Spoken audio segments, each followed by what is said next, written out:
الحمد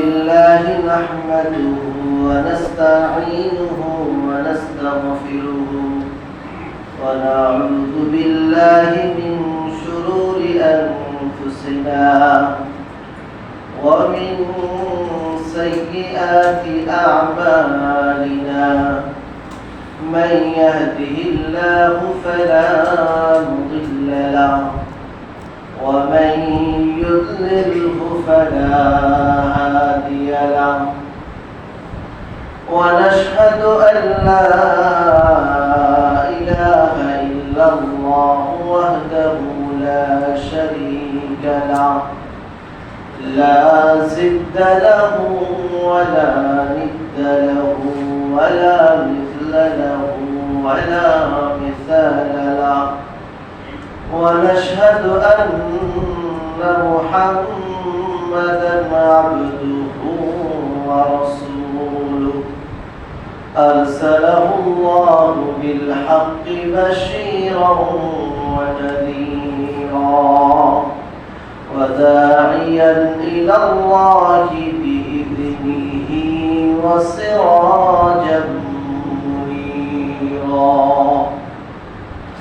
أما بعد فأعوذ بالله من الشيطان الرجيم بسم الله الرحمن الرحيم إن الله وملائكته يصلون على النبي يا أيها الذين آمنوا صلوا عليه وسلموا تسليما اللهم صل على محمد وعلى آل محمد كما صليت على إبراهيم وعلى آل إبراهيم إنك حميد مجيد اللهم بارك على محمد وعلى آل محمد كما باركت على إبراهيم وعلى آل إبراهيم إنك حميد مجيد وقال رسول الله صلى الله عليه وسلم ستفترق أمتي على 73 فرقة كلها في النار إلا فرقة واحدة قيل يا رسول الله وما هي قال ما أنا عليه وأصحابي أو كما قال عليه الصلاة والسلام اللهم صل على محمد وأنزله المقعد المقرب عندك يوم القيامة الله سبحانه وتعالى দরবারে বিশেষ মেহেরবানি মহান রব্বুল আলামিন আমাদেরকে আল্লাহর ঘর মসজিদে জুমার নামাজ আদায়ের উদ্দেশ্যে একত্রিত হওয়ার জন্য তৌফিক দান করেছেন এই জন্য মহান রব্বুল আলামিনের দরবারে শুকরিয়া জ্ঞাপন করি আলহামদুলিল্লাহ আল্লাহ তাআলা আমাদেরকে এখন হায়াতে রেখেছেন এখনো দুনিয়ার পিঠে আমরা আছি নিঃশ্বাস নিতে পারতেছি যতটুকু প্রয়োজন অতটুকু খেতেও পারতেছি যে সময় যেটা দরকার ওটা মোটামুটি হাতের কাছে পাচ্ছি এতগুলো নিয়ামতের মাঝে আছি তো অনেক মানুষ এমন আছে যারা কিছু খাবে এই সুযোগও সে পাচ্ছে না কারণ সে অসুস্থ অসুস্থ আবার অনেক মানুষ এমন আছে সে খাবে তার পকেটে টাকা নেই সে কিনে যাবো তার কোনো ব্যবস্থা। এত আবার অনেকে হসপিটালে এত পরিমাণ দৌড়াদৌড়ি করতেছে সে সময়ও পাচ্ছে না, গোসল করবে সময়টাও সে পাচ্ছে না। এতগুলো ঝায় ঝামেলা থেকে আল্লাহ তাআলা, এরপরেও আল্লাহ তাআলা এই সমস্ত ভেজাল থেকে আলাদা করে, দুনিয়ার ঝামেলা থেকে আলাদা করে আল্লাহর ঘর মসজিদে আমাদেরকে একত্রিত করেছেন। এই জন্য মহান রব্বুল আলামিনের দরবারে আবার শুকরিয়া আদায় করি, আলহামদুলিল্লাহ।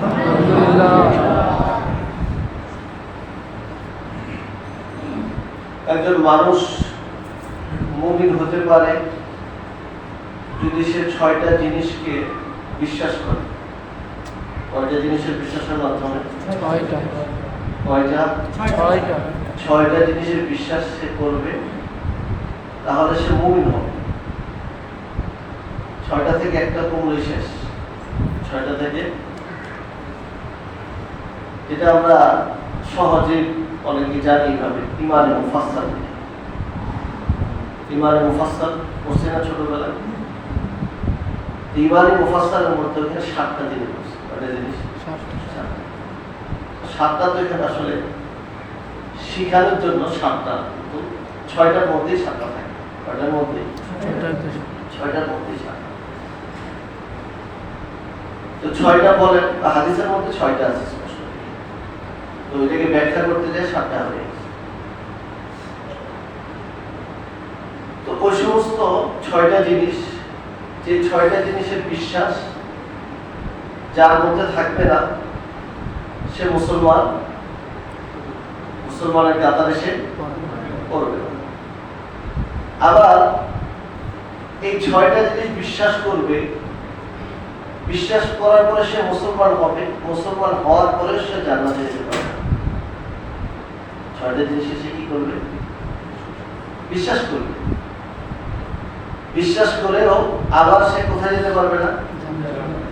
জান্নাতে যেতে পারবে না। সে কোথায় যাবে? জান্নাতে যদি না যায় তার ঠিকানা কোনটা? নাকি দেশের বাড়িতে চলে যাবে? হ্যাঁ, জান্নাতে যেতে না পারি কি হয়েছে? গ্রামের বাড়িতে চলে যাবে। এমন নাকি ঢাকা শহরে কিছু করতে পারি না দেখিয়েছে, গ্রামে চলে যাবো, খ্যাত করে খাবো। তো জান্নাতে যাইতে পারি না কি হয়েছে? গ্রামের বাড়িতে চলে যাবো, এরকম সুযোগ আছে? জান্নাতের বিপরীত কোন ঠিকানা? জাহান্নাম। এই 6টা জিনিসকে বিশ্বাস করেও সে কোথায় যেতে পারবে না? তো 6টা জিনিসকে বিশ্বাস করে হয় মুসলমান, আবার মুসলমান হয়েও এই মুসলমানরা এদের মধ্যে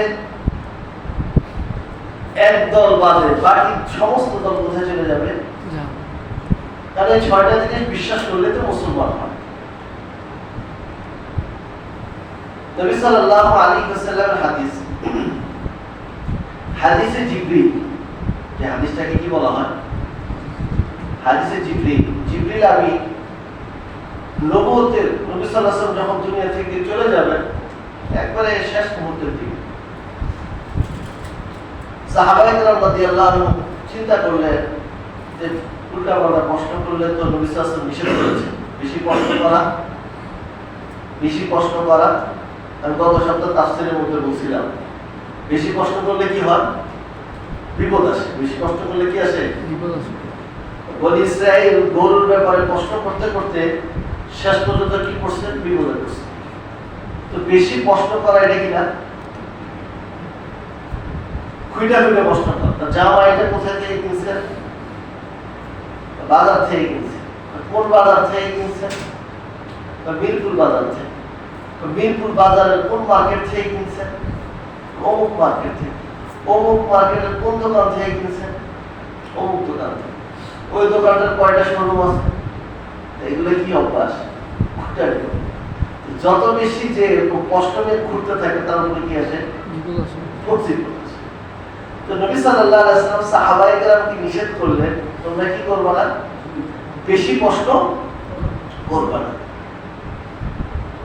তো সাহাবায়ে কেরাম চিন্তা করলো যে কষ্ট তো ওনারা তো যেটা শুনছেন সামিআনা ওয়া আতানা, যেটা শুনছে সাথে সাথে সাহাবায়ে কেরাম শুনছে না, সাথে সাথে বাইরে নিছে না, কিন্তু কথা বলে। তো তো সাহাবায়ে কেরাম এখন যেটা প্রয়োজন মনে করতেছে এই প্রশ্ন জিজ্ঞাসা করতে, তারা কি মনে করতেছে যে এইটাও কি আমার ভুল হয়ে যায় কিনা, এমন একটা অবস্থা। তো আল্লাহ তাআলা সাহাবায়ে কেরামের এরকম একটা অবস্থা দেখার অবস্থায় যখন এরকম চলতেছে যে প্রশ্ন করতেছে না কিন্তু কিছু জিনিস জানা দরকার বা এমন একটা অবস্থা, আল্লাহ তাআলা জিবরিল আমিনকে ছদ্মবেশে মানুষ আকৃতিতে নবী সাল্লাল্লাহু আলাইহি ওয়াসাল্লামের কাছে পাঠাইলেন। নবী সাল্লাল্লাহু আলাইহি ওয়াসাল্লাম সাহাবাদের মজমাতে বসা। ইয ক্বালা আলাইনা রাজুলুন শাদীদুল বিয়াদুস সিয়াবি শাদীদু সাওয়াদিশ শা'r। নবী সাল্লাল্লাহু আলাইহি ওয়াসাল্লামের কাছে এক ব্যক্তি আসলেন, যে ব্যক্তি আয়েশা বললেন, যে ব্যক্তির পোশাক ছিল সাদা, চুল ছিল কালো, চুল ছিল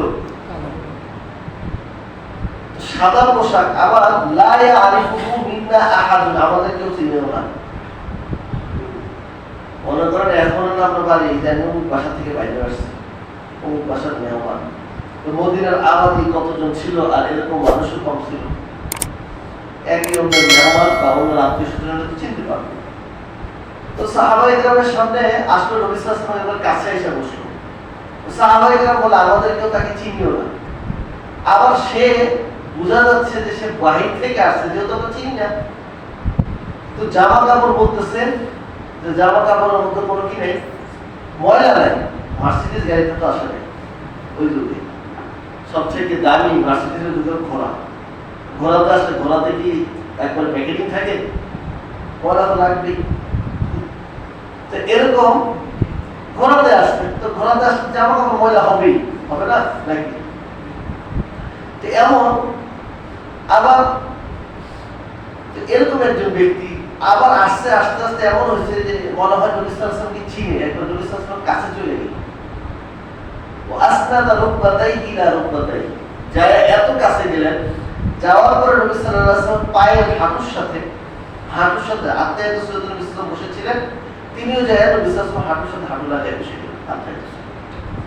আমরা কেউ চিনিও না, আবার নবী সাল্লাল্লাহু আলাইহি ওয়াসাল্লামের এত পরিচিত মনে হচ্ছে যে মানে হাঁটুর সাথে হাঁটু লাগিয়ে বসে। সাহাবায়ে কেরাম সবাই তাকিয়ে আছে, বিরল একটা জিনিস, আমরা কেউ চিনিও না। আমার দেখা যাচ্ছে নবী সাল্লাল্লাহু আলাইহি ওয়াসাল্লাম কাছে চলে গেল, এই মানুষটি কে? সবাই তার দিকে সবাই তাকিয়ে আছে, কি করে সে? নবী সাল্লাল্লাহু আলাইহি ওয়াসাল্লামের কাছে কয়েকটা প্রশ্ন করলো। এর মধ্যে 5টা প্রশ্ন, কয়টা প্রশ্ন ছিল? 5টা। এক নাম্বার প্রশ্ন ছিল হলো আখবিরনি আনিল ইসলাম, আমাকে ইসলামের ব্যাপারে খবর দেন। তো নবী সাল্লাল্লাহু আলাইহি ওয়াসাল্লাম ইসলামের 5টা খুঁটি সম্পর্কে বলে দিলেন। তো এই প্রশ্নের উত্তর দেওয়ার পরে ওই ব্যক্তি বলল, সাদাকা, আপনি সত্য বলছেন। জানতে এসে যদি আবার বলে শেষে যে আপনার কথা ঠিক আছে,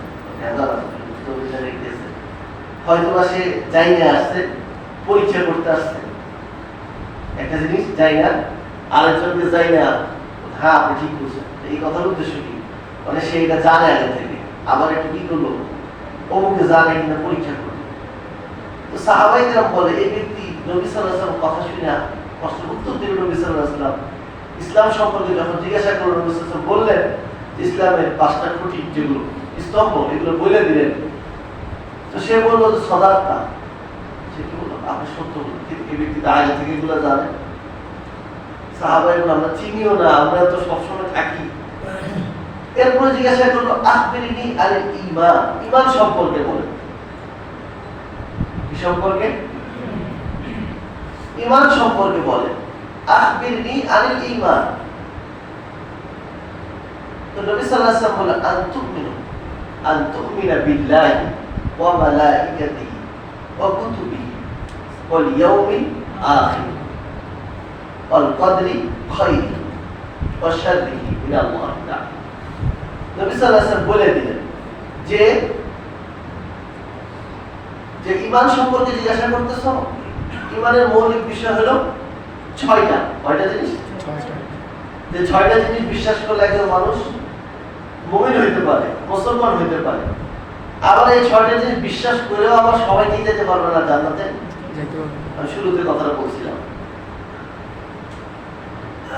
যেটা আমরা ইমানে মুফাসসাল হিসেবে আমরা পড়ছি, হাদিসের মধ্যে ওই এই হাদিস থেকে ইমানে মুফাসসালটা কি করা হয়েছে, নেওয়া হয়েছে। তো নবী সাল্লাল্লাহু আলাইহি ওয়াসাল্লাম বলেন, এক নাম্বার আনতুমিনু বিল্লাহি, যে তুমি আল্লাহর উপর ঈমান আনবা, ওয়া মালাইকাতিহি, ফেরেশতাদের উপরে, ওয়া কুতুবিহি, এবং কিতাবের উপরে, ওয়া রাসূলিহি, এবং সমস্ত রাসূলের উপরে। 2-4 জন বাদ দিবা, কয়েকজনের পছন্দ হয় না বাদ দিবা, এই সুযোগ নাই। ওয়া তুমিনু বিল কাদরি খাইরিহি ওয়া শাররিহি, এবং ভালো মন্দ তাকদীর, এটা যে আল্লাহ লিখন, আল্লাহ লিখে রেখেছেন, এগুলোর উপরে কি করতে হবে, বিশ্বাস স্থাপন করতে হবে। ওয়াল ইয়াউমিল আখির, এবং কিয়ামতের দিন। তো নবী সাল্লাল্লাহু আলাইহি ওয়াসাল্লাম এটা বললেন, সে বলে সাদাকা, সে কি বলে, আপনি সত্য বলছেন। সাহাবায়ে তো কি সবই দেখি জানেন, আমরা জিজ্ঞাসা করব, এরপর আবার জিজ্ঞাসা করব, আখবিরনি আনিল ইহসান, আখবিরনি আনিল ইহসান, হে নবী আপনি আমাকে ইহসান সম্পর্কে বলেন। আমরা মনে করব যে ইহসানের বাংলা হলো দয়া করা, শুধু কি ইহসানের একটা অর্থ? নবী সাল্লাল্লাহু আলাইহি ওয়াসাল্লাম ইহসানের অর্থ বললেন, আন তা'বুদাল্লাহ কাআন্নাকা তারাহু ফাইন লাম তাকুন তারাহু ফাইন্নাহু ইয়ারাক, যে তুমি আল্লাহর ইবাদত করবে এইভাবে যে আল্লাহকে তুমি দেখতেছো। কাকে দেখতেছো? মনে করতে হবে কি তুমি আল্লাহকে দেখতেছো। আল্লাহকে দেখবেন কেন? দুনিয়াতে চক্ষু দেখা যায়? দুনিয়ার চক্ষুতে দেখতে পারবে? মনে করতে হবে তুমি আল্লাহকে দেখতেছো। এরকম না হয়, কমপক্ষে এটুকু থাকতে হবে যে তোমাকে আল্লাহ তাআলা দেখতেছে। তোমার মনের মধ্যে কি থাকতে হবে, যে তোমাকে কে দেখতেছে? আল্লাহ তাআলা দেখতেছে। তো আসেন হাদিসের এই তিনটা জিনিস, কয়টা জিনিস? এই তিনটা প্রশ্ন। এরপরে দুইটা প্রশ্ন হলো কিয়ামত সম্পর্কে। তো নবী সাল্লাল্লাহু আলাইহি ওয়াসাল্লাম এই হাদিসের পরে যখন জিবরিল আমিন ওই ছদ্মবেশে চলে গেলেন, তো নবী সাল্লাল্লাহু আলাইহি ওয়াসাল্লাম বুঝতে পারলেন সে কি ছিল, জিবরিল আমিন। এই হাদিসের রাবী যিনি রিওয়ায়াত করেন তিনি হলেন হযরত ওমর রাদিয়াল্লাহু আনহু। ওমর ইবনে খাত্তাব রাদিয়াল্লাহু আনহু রাসূল সাল্লাল্লাহু আলাইহি ওয়াসাল্লামকে জিজ্ঞাসা করলেন, আল্লাহ নবী এই ব্যক্তি আসলে সে কে? নবী সাল্লাল্লাহু আলাইহি ওয়াসাল্লাম বললেন, সে ছিল জিবরিল। সে কি ছিল? ইউআল্লিমুকুম দীনাকুম, সে আয়েশা তোমাদেরকে তোমাদের দ্বীন শিখিয়ে গেছে। সংক্ষিপ্ত ভাবে, কিভাবে? পুরা একটা নির্যাস, শরীয়তের নির্যাস, এটা ইসলামের একটা নির্যাস তোমাদেরকে শিখিয়ে দিয়ে গেছে। ছদ্মবেশে আসে যাতে করে সবাই একটা সবাই তাক লাগায় দেখে, আর এই মানুষটা কে, কি বলে শুনুন। তো এই হাদিসের মধ্যে প্রথম তিনটা প্রশ্ন, কয়টা প্রশ্ন? তো তিনটা প্রশ্নের মধ্যে প্রথম প্রশ্নটা ছিল হলো যে মানুষের আমল তিন ধরনের। কয় ধরনের? তিনটা কাজ। একটা হলো তার কাজ হবে হলো বিশ্বাসের দ্বারা। কিসের দ্বারা? আর একটা কাজ হবে মানুষের বাহ্যিক অঙ্গ প্রত্যঙ্গ দ্বারা, তো শারীরিক ভাবে। আর একটা কাজ হবে হলো মনের ইবাদত। কিসের ইবাদত? মন দিয়ে। একটা হলো বিশ্বাস স্থাপন করতে হবে, আর একটা শরীর দিয়ে করতে হবে, আর একটা হলো মন দিয়ে করতে হবে। কি দিয়ে করতে হবে? কয় ধরনের জিনিস হলো? আপনি নামাজ কি মন দিয়ে পড়তে পারবেন? আমি তো নামাজ পড়ছি, তাহলে ভাই আপনি তো দেখলেন না, আমি কত নামাজ পড়ছি, কোথায়? মনে মনে করে ফেলছি। এরকম সমাজে কিছু মানুষ আছে মনে মনে নামাজ পড়ে, তাকে মনে মনে কিছু দুপুরে খাওয়াই দিয়ে, আজকে দাওয়াত ছিল তোমার, আসবে তো, ঠিক আছে, হাত দিয়ে এটা ভাই খাইলেন তো না, মনে মনে খাই না, খাওয়াই দাও। যে যেমন তার সাথে কেমন করতে হবে, সে যেহেতু মনে মনে নামাজ পড়ে, তো তাকে খাবারটাও কি দিতে হবে, মনে মনে দিতে হবে। হযরত থানবী রাহমাতুল্লাহ আলাইহি একটা হাসির যদিও ঘটনাটা, একটা ঘটনা নিয়ে আসছে উনি। ওই ঘটনার মধ্যে এক মহিলা তার বাড়িতে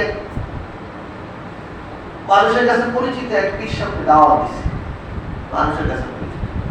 সে বলে গায়েব জানে, কি জানে সে পীর সাহেব কি দাবি করতো, সে গায়েব জানে। তো ওই মহিলা দাওয়াত দিল,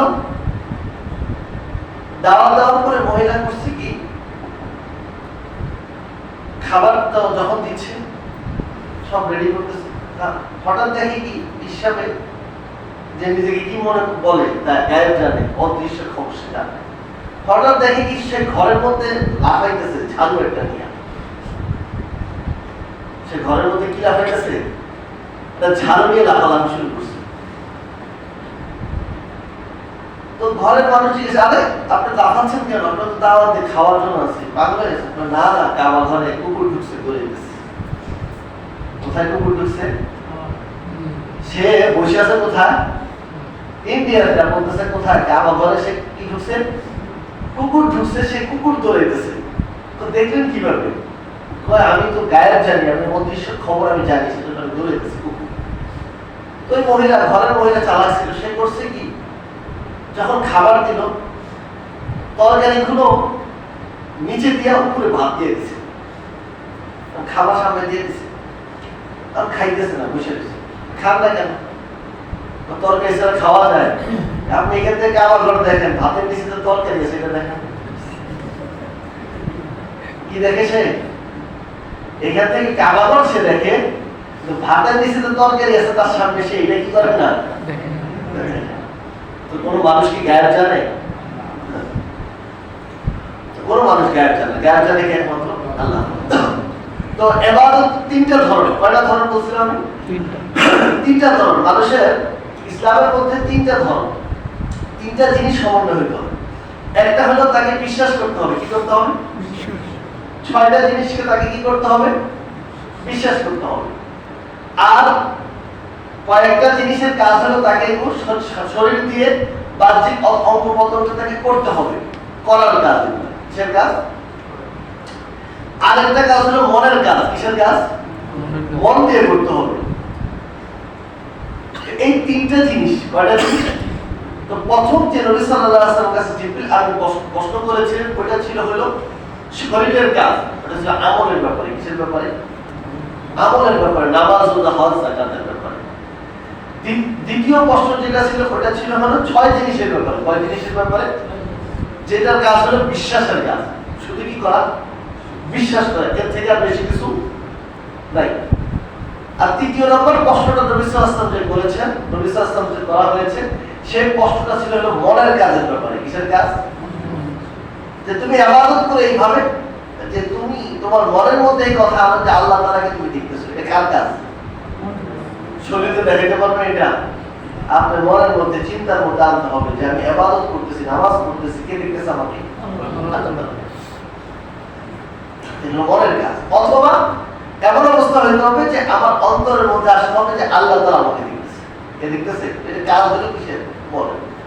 এখন আসে যে জিনিসটা মূল, আমাদের 6টা জিনিস। কয়টা জিনিস? 6টা জিনিস বা 7টা জিনিস। এই 7টা জিনিসকে বিশ্বাস করলে হয় হলো মুমিন। কি হয়? এই জিনিসগুলোকে বিশ্বাস করলে কি হয়? একজন মানুষ মুমিন হয়। এখন মুসলমান হয়, মুমিন হয় এই 6টা জিনিসকে বা 7টা জিনিসকে বিশ্বাস করলে।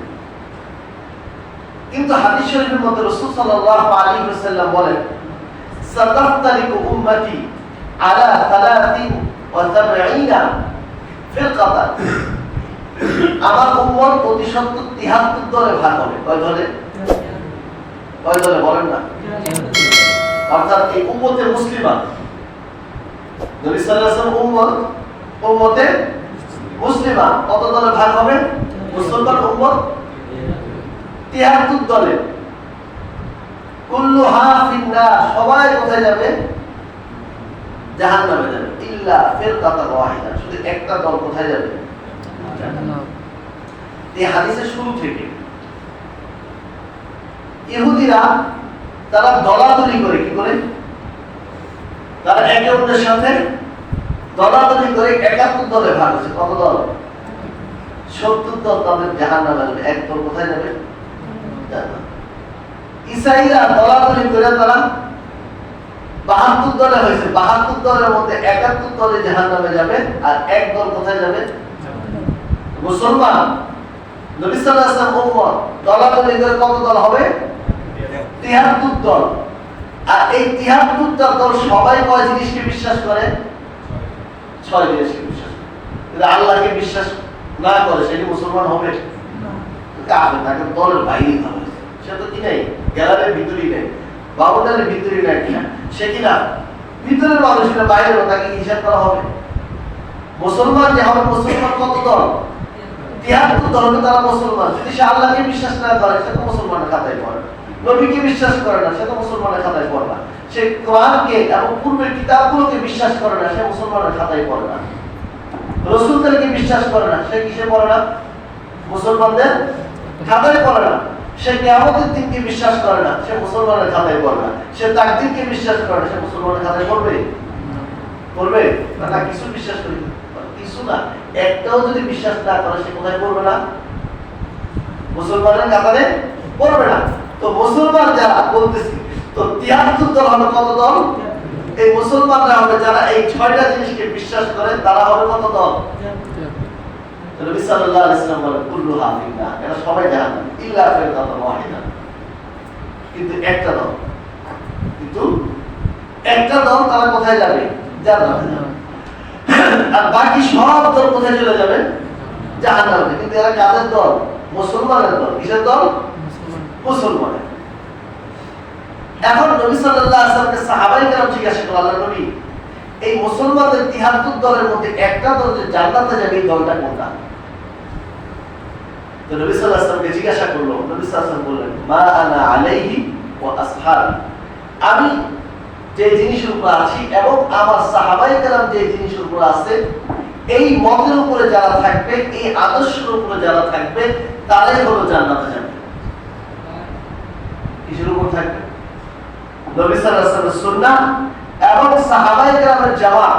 নবী সাল্লাল্লাহু আলাইহি ওয়াসাল্লামের সুন্নাহ, নবী সাল্লাল্লাহু আলাইহি ওয়াসাল্লামের সুন্নাহ মোতাবেক তার জীবন গড়বে এবং সাহাবায়ে কেরামের আদর্শকে নিজের জীবনের সাথে মিলাবে, তাহলে তারাই যাবে শুধু মুসলমানদের মধ্যে জান্নাতে। আর বাকি সবাই কোথায় চলে যাবে?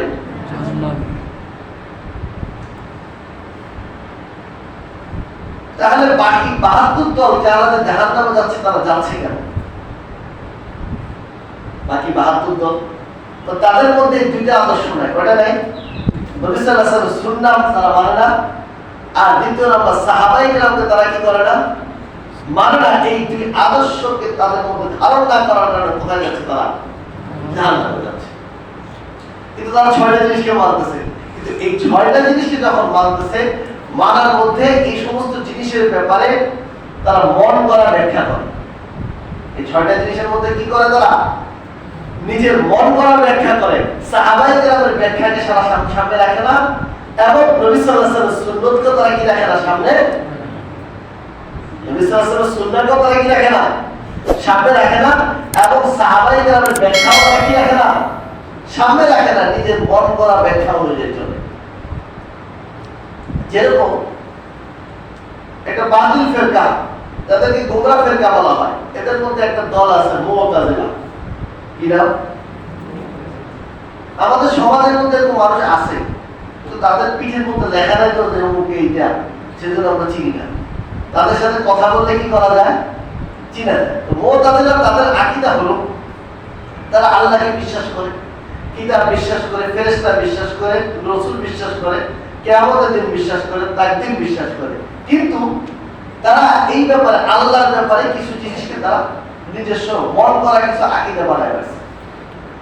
এর মধ্যে একটা হলো যে তাদের মন করা আকীদা হলো এটা, যে কোনো মানুষ যখন নেক কাজ করে, আল্লাহর উপরে ওয়াজিব হয়ে যায়, আল্লাহ তাআলা তাকে জান্নাতে দেওয়া। কোনো মানুষ যদি কি করে, নেক কাজ করে, আল্লাহর উপরে আবশ্যক হয়ে যায়, আল্লাহ তাআলা তাকে জান্নাতে দেওয়া। আর যখন কোনো কাজ সুবহানাল্লাহ বলছেন কিসের উপরে? সুবহানাল্লাহ বলার জায়গা দেখতে না। আর যদি কখনো কোনো মানুষ বদ কাজ করে, আল্লাহর উপরে আবশ্যক হয়ে যায় যে তাদেরকে কি দাও? জাহান্নামে দাও। এটা কাদের আকীদা? মুতাজিলা, যারা ভ্রান্ত দল। কি দল? যে নেক কাজ করবে আল্লাহর উপর আবশ্যক হয়ে যাবে তাকে জান্নাতে দেওয়া। তো আল্লাহ তাআলা আরেকজনের চাকরি করে, আল্লাহ কি কারোর ইচ্ছার অধীন? হ্যাঁ, আবশ্যক হয়ে যায় আল্লাহর উপর, আল্লাহ তাআলা তো অন্যের অধীন হয়ে গেল। আপনি চাকরি করেন, আপনাকে যেভাবে বলে, যদি সকাল 8টা থেকে অফিসে আপনি কি 10টা বাজে যাবেন? আমার 10টায় সুবিধা, ঘুরতে ঘুরতে 9টায় 10টায় পৌঁছে যাবে। 3 দিন পরে তোমার গাড়ি নিয়ে উল্টো দিকে হাঁটো, তোমার অফিসে থাকা লাগবে, বলবে কিনা? আল্লাহর উপর আবশ্যক কোন জিনিস না, আল্লাহর উপরে কোনো জিনিস কিনা। যদি আল্লাহর উপরে কোনো আবশ্যক হয় তাহলে আল্লাহ তাআলা করবে চালায়।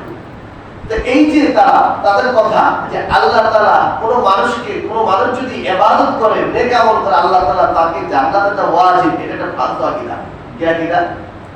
কোনো মানুষ যদি গুনার কাজ করে আল্লাহর উপর ওয়াজিব হয়ে যায়, আবশ্যক হয়ে যায় তাকে জাহান্নামে দেওয়া, এটা কি একটা আকীদা? ভ্রান্ত আকীদা। আর এই ভ্রান্ত আকীদা কিছু মানুষ পোষণ করে, তাদের নাম হলো মুতাজিলা। আমাদের সমাজের মধ্যে এরকম মানুষ আছে, সমাজের মধ্যে কি আছে, কিন্তু আমরা তাদেরকে চিনি না, এদের সম্পর্কে জানি না, এই জন্য আমরা বুঝিও না। ইনশাআল্লাহ আগামী জুমায় ইনশাআল্লাহ বাকি আলোচনা হবে।